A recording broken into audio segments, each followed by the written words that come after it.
নবীর পরে কেউ আসবে? আসার সম্ভাবনা আছে? ভাইরা আমার, আল্লাহ পাক ডাক দিয়া কয়, ইনি আখির নবী, ইনি শেষ নবী, ইনি আল্লাহর রাসূল। শুধু তাই নয়, আপনাকে আমাকে আল্লাহ পাক জানায় দেয়, হে মুমিনের দল, আমি আল্লাহ পাক ঘোষণা করলাম, ইয়া আইয়ুহাল্লাযীনা আমানু লা তাজআলু দুআ আর-রাসূল বাইনাকুম কাদুআই বা'দিকুম বা'দা।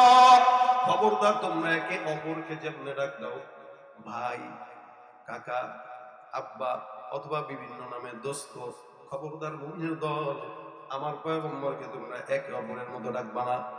নবীকে ডাকার জন্য যদি বাবাও হয় তাও না, সন্তান হইলেও তাও না, যদি দোস্ত হয় তাও না, শ্বশুর হইলেও না, জামাই হইলেও না, অন্যদেরকে যেমনে ডাকো খবরদার রাসূলকে এমনি ডাকবা না, মুহাম্মদ বলে ডাকবা না। যখন ডাকতে হয় ইয়া রাসূলুল্লাহ বলে ডাকবা, সুবহানাল্লাহ। আমার নবীর সামনে কথা বললে কেমনে কথা বলবে আদব আমার আল্লাহ শিখায় দেয়। আল্লাহ পাক ডাক দিয়া বলেন, লা তারফাউ আসওয়াতাকুম ফাওকা সাউতিন নবী। খবরদার, আল্লাহর নবীর সামনে যখন কথা বলবা আওয়াজ যেন উঁচু না হয়, নিচু হয়। আল্লাহর নবীর সামনে কথা বলতে গেলে হিসাব করে বলবা, নবীর কথার আওয়াজ তোমার কথার আওয়াজ যেন একসঙ্গে না হয়, নিচে যেন হয়। যত আদব আছে সব আদব আল্লাহ শিখায়, কারণ আমার জমিনের ভিতরে আল্লাহ পাক ছাড়া আমার পয়গম্বরের মর্যাদা আর কেউ দিতে পারবে না। আপনি আমি আর কতটুকু মর্যাদা আমার নবীকে দিব? সবচেয়ে বড় মর্যাদা আমার আল্লাহ আমার পয়গম্বরের জন্যই রেখে দিয়েছেন, ঠিক কিনা? আমার নবীকে আল্লাহ পাক রব্বুল আলামিন যে মর্যাদা দিবেন, আল্লাহর নবীর প্রশংসা আপনি আর আমি কতটুকু বলবো? শানে রিসালাত মাহফিল 2 দিন কইরা, এই 2 দিনের 6 জন বক্তার মুখ থেকে আর কতটুকু প্রশংসা শুনবো? আমার আল্লাহ পাক যতটুকু প্রশংসা কয় এর 100 ভাগের 1 কোটি ভাগের 1 ভাগের 1 কোটি ভাগও আমরা কোনোদিন করতে পারবো না, ঠিক কিনা? জমিনের মুসলমানকেও আমাদের জবানও নাই, ইলমও নাই পয়গম্বরের মর্যাদা বর্ণনা করার মতো। এই কারণে আমার আল্লাহ বলেন, আমার নবীর জন্য আমি আল্লাহ একাই যথেষ্ট। ভাইরা আমার, দেখেন আল্লাহ পাক রব্বুল আলামিন পয়গম্বরকে কত মর্যাদা দান করলেন, কত সম্মান দিলেন। অন্যান্য নবীরা জমিনে আসার পরে উম্মত এক একজন এক এক সময় দাওয়াত দেয়, কেউ উম্মত পায়, কেউ পায় না, কেউ পাইলেও পায় অল্প কয়টা।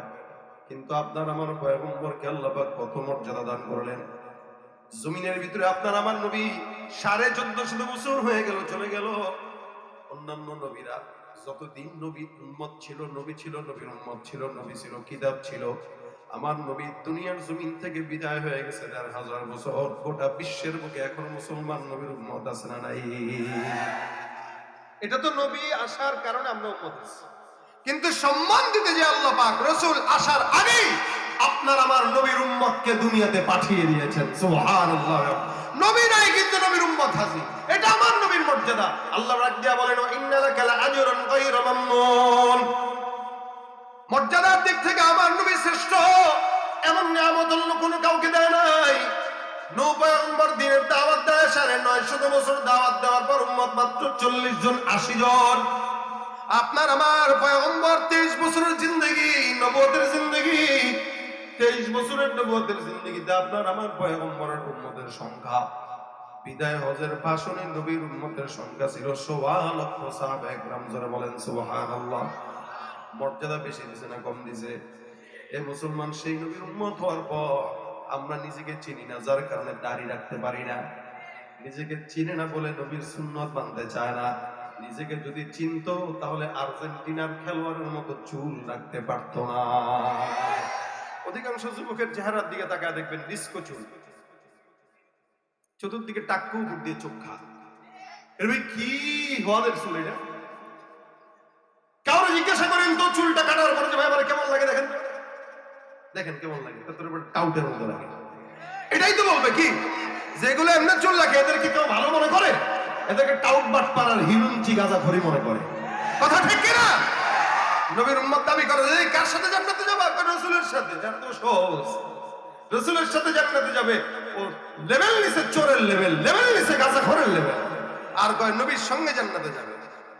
এজন্য রাসূলের মতো সূরত নাও, অন্তত রাসূলের সূরতের কারণে আল্লাহ পাক নবীর সাথে জান্নাত দিয়ে দিবে। চেহারা দেখলে অবস্থা, এদিক দিয়ে প্যান্ট পরে 14 জায়গায় ছিঁড়া, রানে ছিঁড়া দেয়, হাঁটুতে ছিঁড়া দেয়, পাছাও ছিঁড়া। কিরে ভাই তোমার ছিঁড়া কেন? এটা স্টাইল। কয় টাকা দিয়ে কিনছিস? 4000 টাকায়। প্যান্ট বলে সিরাটা কিনছে 4000 টাকা দিয়ে। কত বড় বেআকল! সেও নবীর উম্মত দাবি করে নিজেকে। এগুলা উম্মত না, এগুলা ভণ্ড। কিছু আছে মুখে মুখে বলে আমি আশিকে রাসূল, কিন্তু জিলাপি ছাড়া খিচুড়ি ছাড়া তার ইশক জমে না। কথা বল না। নবীর উম্মত দাবি করো, সুন্নাহ মানো না, নবীর অপমানে তোমার হৃদয় কাঁদে না। তুমি নবীর উম্মত দাবি করো, সুন্নাহ মানো না, নবীর অপমানে তোমার হৃদয় কাঁদে না। তুমি বিজাতীয় সংস্কৃতিতে শোভেছো কোরআন, তুমি বিজাতীয় সংস্কৃতিতে শোভেছো কোরআন। তুমি মুসলমান, তুমি নামাজের সাথে নাই পরিচয়, মানো না কোরআন। নামাজের সাথে নাই পরিচয়, মানো না কোরআন। তুমি কেমন মুসলমান, কেমন মুসলমান? ঠিক না? মুসলমান যদি দাবি করে উপরে রং আর ঘ্রাণ থাকা লাগবে, রঙও নাই ঘ্রাণও নাই, বুঝতে হবে এটা মুসলমান না, এটা শয়তান। ভাইরা আমার, দেখেন সমস্ত নবীরা দাওয়াত দেয়, উম্মত অল্প। আমার নবী দাওয়াত দেয় 23 বছরের জিন্দেগিতে 1.5 লক্ষ সাহাবী। শুধু তাই নয়, আল্লাহ পাক নবী আসার আগেই উম্মত পাঠিয়ে দিয়েছেন। নবী নাই, নবীর উম্মত হাজির। আল্লাহ কয় সব নবীর উম্মতটা নবী আসার পর হইল, আমার নবীর উম্মত যদি নবী আসার পর হয় এটা কেমন দেখায়? সবার চাইতে আলাদা। এই কারণে আমি আল্লাহ নবী আসার আগেই নবীর উম্মত জমিনে পাঠিয়ে দিলাম। ইয়ামানের একজন বাদশা ছিল তুব্বা হিময়ারি। এই তুব্বা হিময়ারি বাদশাটা একদিন মদিনা শহরের ভিতরে উনার একটা গভর্নর পাঠায়। গভর্নরটা মদিনা শহরে কাজের জন্য গেল। ওই এলাকার মানুষরা এই গভর্নরকে হত্যা করে ফেললো। ইয়ামানের বাদশার মেজাজ গরম হয়ে গেছে। চিন্তা করে, যে এলাকার মানুষ আমার গভর্নরকে হত্যা করলো, এই এলাকার মানুষদেরকে আমি আর জিন্দেগিতে রাখবো না, ওই এলাকাকে ধ্বংস করে দিব। ইয়ামানের বাদশা মেজাজ টেজাজ গরম করে বিশাল বড় একটা বাহিনী নিয়ে রওনা হয়ে গেছে। মদিনার দিকে রওনা হয়ে গেল বিশাল বড় একটা জামাত মদিনা শহর ধ্বংস করার জন্য। প্রতিমধ্যে একজন পাদ্রী উনার সঙ্গে ছিলেন। পাদ্রীটা উনার সঙ্গে ছিলেন। মদিনা শহরের ভিতরে যখন ঢুকলো, পাদ্রী ডাক দিয়া বলে, আমাদের বাদশা, আপনি যে শহরটা ধ্বংস করার জন্য ঢুকলেন, এই শহরটা এমন দামি শহর, যেই শহরটা এমন আবহাওয়া, এমন পরিস্থিতি, এমন নাম, এই শহরের আবহাওয়ার নাম পরিস্থিতি দেখে আমার মনে হইতেছে এই শহরের কথাই পূর্ববর্তী সমস্ত কিতাবে আল্লাহ পাক বর্ণনা করে দিয়েছেন। ইয়ামানের বাদশা ডাক দিয়া বলে, এটা কোন শহর? বলে মদিনা শহর। মদিনা শহরটা ইয়াসরিব শহর ছিল আগে নাম। এই শহরের আবহাওয়া, এই শহরের মানুষ, এই শহরের সমস্ত পরিবেশ পরিস্থিতি বলে এটা ওই এলাকা, যে এলাকার মধ্যে আখিরি জামানার পয়গম্বর মুহাম্মদুর রাসূলুল্লাহ হিজরত করে আসবেন। আর যেই নবী হিজরত করে এই জায়গায় আসবে, ওই নবী এমন দামি নবী, আল্লাহ পাক যেহেতু এই জায়গাটাকে নির্দিষ্ট করে রেখেছেন, এই জায়গাটা দুনিয়ার কোনো বাদশার সামর্থ্য নাই ধ্বংস করবে। ইয়ামানের বাদশা আবার চিন্তা করে, হাই নবীর নাম তো আমি শুনছি, বহুত কিতাবে পড়ছি, বহুত শুনছি, মিন বাদ ইসমুহু আহমদ, তার নাম হবে আহমদ মুহাম্মদ। এই বাচ্চা এই নবীর নাম আমিও শুনলাম, আসলেই কি ওই নবী এই জায়গায় আসবে? বলে হ্যাঁ। ইয়ামানের বাদশার দিলের ভিতরে মায়া লেগে গেল। ওই নবীর নাম শুনলে, এতদিন পর্যন্ত নবীর খবর শুনলো নবী এই জায়গায় আসবে, যদিও আমি সেই পর্যন্ত বাঁচি কিনা আমার কোনো গ্যারান্টি নাই, কিন্তু এই জায়গায় যেহেতু আমার পয়গম্বর মুহাম্মদুর রাসূলুল্লাহ আসবে, এই জায়গাটা আমি আর ধ্বংস করব না। আমি আমার সমস্ত রাগ উগ্র করে নিলাম, আমি আর এই এলাকা ধ্বংস করব না। শুনো, তুমি যদি সত্য কথা বলো, আল্লাহর কিতাব তো সত্য, আখিরি জামানার পয়গম্বর মুহাম্মদুর রাসূলুল্লাহ সাল্লাল্লাহু আলাইহি ওয়াসাল্লাম মক্কা থেকে মদিনায় যদি হিজরত করে আসে, তোমাদের সবাইকে সাক্ষী রেখে আমি বললাম, আমি আল্লাহর নবী মুহাম্মদুর রাসূলুল্লাহ সাল্লাল্লাহু আলাইহি ওয়াসাল্লামের উপর আমি ইয়ামানের বাদশা নিজেই ঈমান নিয়ে আসলাম। ওই সময় আখিরি জামানার পয়গম্বর জমিনের মধ্যে জন্ম গ্রহণ করে নাই, এদিক দিয়ে ইয়ামানের বাদশা আপনার আমার পয়গম্বরের উপর ঈমান নিয়ে গেছে। নবী কিন্তু দুনিয়াতে নাই, উম্মত কিন্তু হাজির। সুবহানাল্লাহ বলেন। এটা অবাকের বিষয়, নবী আসলেই না নবীরে দেখবে ঈমান আনবে, কিন্তু নবী নাই, উম্মত কার উপরে ঈমান আনবে? শুধু নাম শুনেই, শুধু কথা শুনেই মুসলমান হয়ে গেছে। ইয়ামানের বাদশা মুসলমান হয়ে গেল, ইমানদার হয়ে গেল। ইমানদার হওয়ার পর এবার কাজ করলো দুইটা। এক নাম্বার, সুন্দর করে একটা 2 তলা ঘর বানাইলো। 2 নাম্বার, চমৎকার করে প্রেমের চিঠি লিখলো। সুন্দর করে ঘর বানায় কয়েকজনে, শুনো, আমি এখান থেকে চলে যাওয়ার পর এই জায়গাটায় তোমরা থাকবা। আমি যে চিঠিটা আমার পয়গম্বর, আমার নবী মুহাম্মদুর রাসূলুল্লাহর জন্য লিখলাম, এই চিঠিটা তোমরা ওই নবীর কাছে পৌঁছায় দিবা। সুন্দর করে চিঠির ভিতরে লিখলো, আমানতু বিকা ওয়া বিকিতাবিকাল্লাযী ইউনজালু আলাইক ওয়া আনা আলা দীনিকা ওয়া সুন্নাতিকা ওয়া আমানতু বিরাব্বিকা ওয়া রাব্বি কুল্লি শাই ওয়া আমানতু বিকুল্লি মা জাআ মিন শারাই'ল ইসলাম ফাইন আদরাকতুকা ফাবিহা ওয়া নি'মা ওয়া ইন লাম উদরিককা ফাশফা' লি ওয়া লা তানসানি ইয়াওমাল কিয়ামা ফাইন্নী মিন উম্মাতিকাল আউয়ালিন। আল্লাহু আকবার।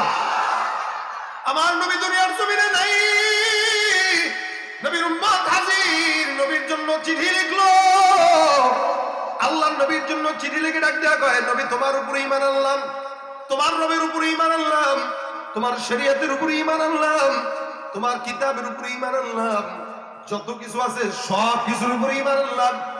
জমিনের মধ্যে আমি যদি তোমার সাক্ষাৎ পাই, এটা আমার জন্য বিশাল বড় নিয়ামত। আর এই জমিনের ভিতরে আমি যদি তোমার দিদার না পাই, কিয়ামতের ময়দানে আমাকে ভুলো না, কারণ আমি হলাম তোমার সর্বপ্রথম উম্মত। একটা উম্মতের তার নবীর প্রতি সুন্দর আকুল আবেদনের চিঠি লিখে সুন্দর করে এই ঘরের ভিতরে কয়েকজন মানুষকে থাকা যায়। তোমাদের ভরণ পোষণের দায়িত্ব ইয়ামান থেকে সংগ্রহ হবে, তোমরা এই জায়গায় থাকো।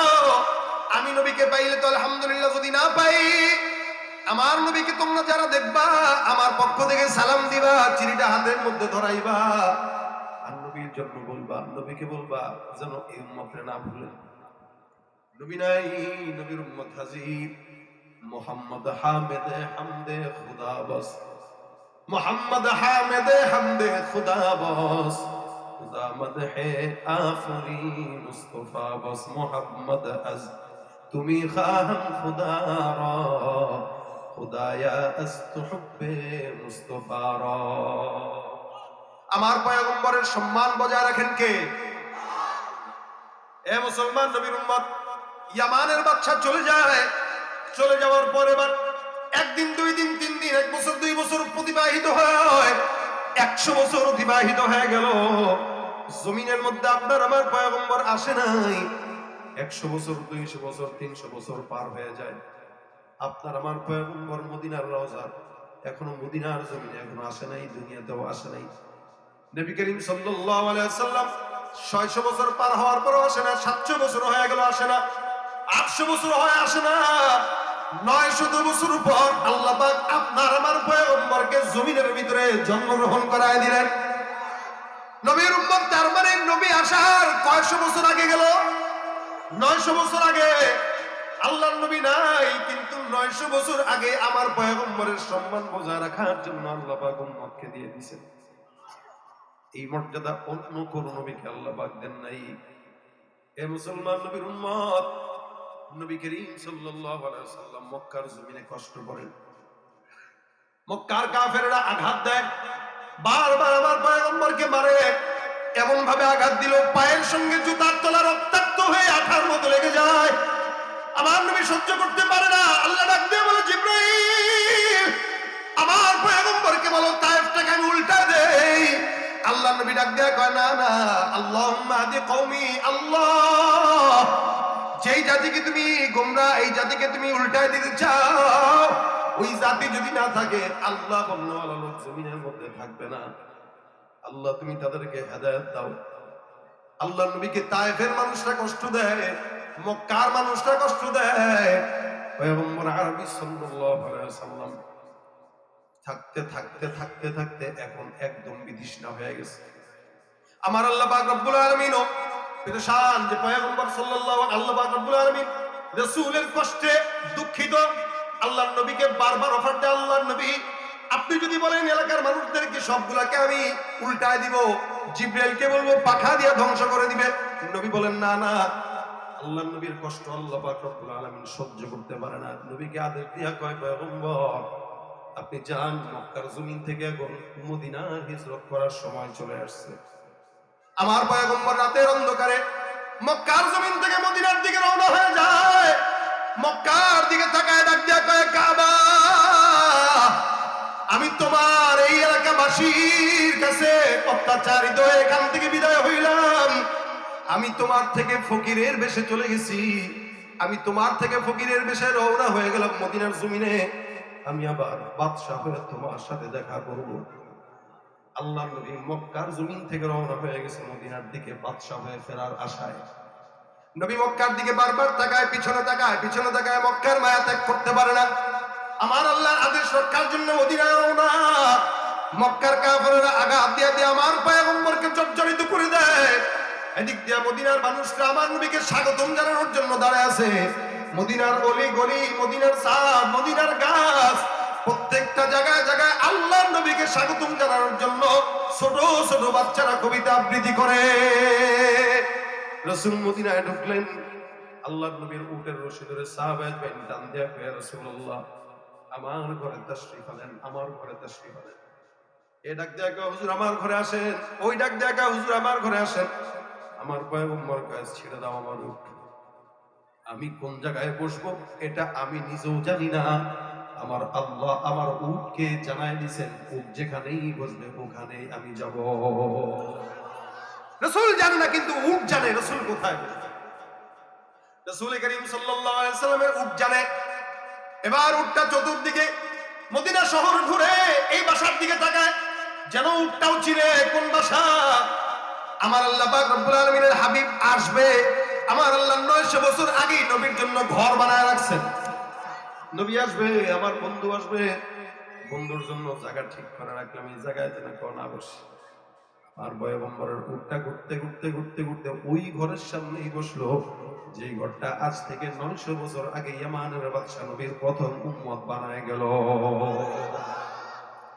রাসূল করিম সাল্লাল্লাহু আলাইহি ওয়াসাল্লামের উটটা বসলো, নবী করিম নামলেন। ওই সময় যে ঘরের ভিতরে ছিল হযরত আবু আইয়ুব আনসারী রাদিয়াল্লাহু তাআলা আনহু, চোখের পানিতে অশ্রুসিক্ত হয়ে চিঠিটা হাতের ভিতরে নিয়ে বের হয়।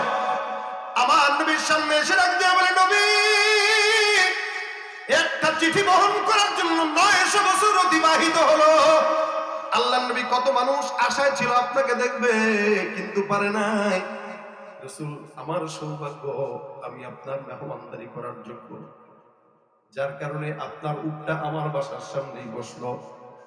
আবু আইয়ুব আনসারী কয়, ইয়া রাসূলুল্লাহ এই যে চিঠিটা, এই চিঠিটা আপনার জন্য, আপনার একজন উম্মত আজ থেকে 900 বছর আগে আপনার জন্য লিপিবদ্ধ করে দিয়ে গেছেন। নবী করিম সাল্লাল্লাহু আলাইহি ওয়াসাল্লাম চিঠি হাতের মধ্যে নিয়ে পড়ে আর চোখের পানি ছেড়ে কান্না করে। আমার পয়গম্বর চোখের পানি ছেড়ে কাঁদে আর কয়, আল্লাহ যে উম্মতটা আমি নবীকে দেখে নাই, যেই নবীটা, যেই উম্মতটা আমি নবীকে না দেখে, আমি নবীকে না চিনে, আমি নবীকে না জেনে 900 বছর আগে উম্মত হয়ে গেল, আবার আমাকে বলতেছে আমি যেন তাকে ভুলি না। আমার কাছে কথা দিয়ে রাখছে, আমি যেন তাকে না ভুলি। চিঠির ভিতরে আবেদন করছে, মাওলা এ সাহাবা আজমাইনের দল, তোমরা সাক্ষী থাকো, যেই উম্মতটা আমাকে না দেখে উম্মত হয়ে গেল, আমি যখন জান্নাতে যাব, আমার সঙ্গে সর্বপ্রথম জান্নাতে আমার ডান পাশেই থাকবে আমার সর্বপ্রথম উম্মত। মুসলমান নবীর উম্মত আল্লাহ পাক রব্বুল আলামিন পয়গম্বরের সাথ পয়গম্বরকে কতটা সম্মান দিলে 900 বছর আগেই উম্মত রেডি রাখেন, ঘর রেডি রাখেন। রাসূল করিম সাল্লাল্লাহু আলাইহি ওয়াসাল্লামকে মর্যাদা কতটুকু দিলে আল্লাহ পাক রব্বুল আলামিন কয়, ইন্নাকা লাআলা খুলুকিন আযীম। দুনিয়ার জমিনে আমরা নেতাদের পিছনে স্লোগান দিয়া ব্যস্ত হয়ে যাই, অথচ আল্লাহ কয় দুনিয়ার কোন মানুষের চরিত্র ঠিক নাই, একমাত্র আমার নবীর চরিত্র ঠিক। ইন্নাকা লাআলা খুলুকিন আযীম, আপনাকে আমি আল্লাহ খুলুকে আযীমের অধিকারী বানাইলাম। এই জমিনে খুলুকে আযীমের অধিকারী আর কেউ নাই। যতগুলা দেখেন সবগুলা চোর, সবগুলা বাটপার। একবার কথা দেয় কথা রাখে না, কথা দেয় কথা রাখে না, বারবার কথা দেয় একবারও কথা রাখে না। এদের চরিত্রের ভিতরে এমন নষ্ট আর এমন নষ্ট, এরপরও তাদের চরিত্রের স্লোগান আমরা দেই। মুসলমান যদি স্লোগান দেওয়া লাগে কোন নেতার পক্ষে নয়, নবীর পক্ষের স্লোগান দেওয়া লাগবে, ঠিক কিনা? বিশ্ব নবীর চরিত্র মতো না, ফুলের চেয়েও পবিত্র। বলেন বিশ্ব নবীর চরিত্র। আর আমরা তো খালি ফুলের মতো বলে বলে অভ্যস্ত, এখানে ফুলের মতো বলে ফেলে। এখন যেই নেতার পক্ষে স্লোগান দিলেন যে আমার নেতার চরিত্র ফুলের মতো পবিত্র, নেতা ঘরে ঘরে শুয়ে কয়, আরে এত চুরি করার পরেও যদি চরিত্র ফুলের মতো হয় তাহলে ভালো হওয়া দরকার কি? কথা ঠিক না? এই জন্য দুনিয়ার কোন মানুষের চরিত্রের স্লোগান নয়, আপনার আমার পয়গম্বরের চরিত্র আল্লাহ পাক সবচেয়ে উত্তম দিয়েছেন, যে চরিত্র খুলুকে আযীম। নবী বলেন যতক্ষণ পর্যন্ত এই চরিত্র তুমি তোমার দিলের ভিতরে না ঢুকাইবা ততক্ষণ পর্যন্ত বান্দা তুমি মুমিন হতে পারবা না। রাসূলের হাঁটা থেকে নিয়ে শোয়া পর্যন্ত, জন্ম থেকে মৃত্যু পর্যন্ত যতগুলো আখলাক আছে, চরিত্র সুন্নাত আছে, সবগুলা সুন্নাত, সবগুলা আখলাক আল্লাহ নবী বলছেন যার দিলে না ঢুকবে, না ঢুকবে ও মুমিন না। ও মুমিন দাবি করতে পারে, হতে পারে না। দাবি করতে পারে, হতে পারে না। খালি মুমিন দাবি করলে হয় না। আল্লাহ বলে নমিনান নাস মান ইয়াকুলু আমান্না বিল্লাহ ওয়া বিল ইয়াউমিল আখির ওয়া মা হুম বিমুমিনিন। মানুষের ভিতরে একদল থাকবে যারা বলবে আমি ইমানদার। আল্লাহ কয় না, ও দাবি করলেই হয় না, ও মুমিন না, ও ভণ্ড, ও মুনাফিক, ওর চরিত্রের ভিতরে নিফাকি আছে। ইমানদার যদি হয় তার চেহারায় প্রকাশ পাবে সে রাসূলের উম্মত, না? নেতার বিরুদ্ধে কথা বললে গায়ে লাগে যায়, নবীর বিরুদ্ধে বললে কিচ্ছু হয় না। নেতার বিরুদ্ধে কইছে আমার দলের লিডারের বিরুদ্ধে কইছে ধর হুজুরে ধর, অথচ হুজুর যে নবীর ওয়ারিস ওইদিকে নজর নাই। হুজুর যে নবীর ওয়ারিস ওইদিকে নজর নাই, তার নেতার দিকে নজর আছে। এরা যতই নবীর উম্মত দাবি করুক সবগুলো মুনাফিক, সবগুলো বেঈমান। মনে রাখবেন আপনার নবীর চেয়ে আপনার বাবা, আপনার বাবা মা, আপনার নেতা, আপনার পীর সবার চাইতে যতক্ষণ রাসূলের প্রতি আপনার মহব্বত ভালোবাসা না থাকবে ততক্ষণ আপনি মুমিন হতে পারেন নাই। কথা ঠিক কিনা জোরে কোন? উম্মত যদি হন এরকম উম্মত হবেন, আপনার সামনে আমার সামনে কেউ আমার রাসূলকে কথা বলবে, একটা যে জিহ্বা দিয়ে কথা বলবে আল্লাহর কসম জিহ্বা ভিতরে রাখতে দিব।